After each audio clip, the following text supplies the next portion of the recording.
बिस्मिल्लाहिर्रहमानिर्रहीम अस्सलातु वस्सलामु अलैका या खातमुन नबीय्यीन। इमरान नियाज़ी और उनके वज़रा ने कल से आसमान सर पे उठाया हुआ है कि जीडीपी जो है वो 5.3% जो इनके तीसरे साल की फिस्कल ईयर 2020-2021 वो रिवाइज़ होकर 5.57 पे चलेगी। ओके, मानते हैं। और लोग पूछते हैं कि इसकी वजूहात क्या है, और मैं सिंपली ये बताता हूँ कि हमारा जो ये सारी कैलकुलेशन थी उससे एक बेस ईयर होता है।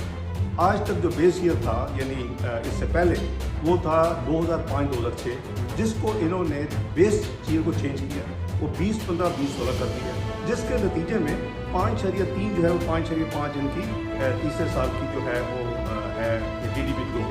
लेकिन ये कंपनी बता रहे कि बेस ईयर चेंज किया है।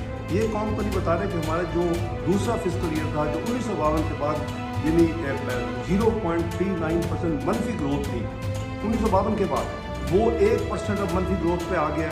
और ये भी नहीं बता रहे कि जब मुस्लिम लीग नून की जो इन्होंने हमारे आखिरी 2018 को डिक्लेयर किया था, इनकी जो है वो जीडीपी ग्रोथ 5.5 थी, वो 6.1% हो गई। यानी इनकी जो इम्प्रूवमेंट हुई है बेस लाइन चेंज करने की वजह से 10 साल आगे ले आए हैं, ये 0.2% है।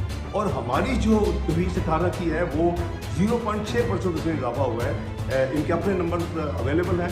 लेकिन मैं इनसे ये पूछता हूँ, क्या आपने पाकिस्तान में महंगाई को काबू कर दिया? आपकी तो अभी भी महंगाई जो डबल डिजिट है, 12% अभी आपके पिछले महीने का आपका इंडेक्स सीपी का है।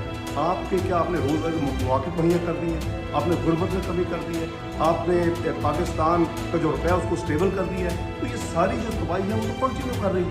तो बात ये है जी कि आप इतने मेहरबानी करके लोगों को ना समझे सादा कि उनको समझ नहीं आती। उन्होंने 24% इसी फिस्कल ईयर जो 5.57 अब कह रहे हैं रिवाइज करके, इसी फिस्कल ईयर में नवंबर-दिसंबर 2020 में आपने महंगाई, फूड इन्फ्लेशन आपके देहातों में 24% ही आपके अपने नंबर हैं आपके गवर्नमेंट के, और 19% शहरों में थी। हम इसको 2% पे ले आए थे। तो खुदा का खौफ करें, अवाम की पहले खिदमत करें, चीज़ें ठीक करें, उसके बाद जो है ना लंबे चौड़े क्रेडिट लें। बहुत शुक्रिया।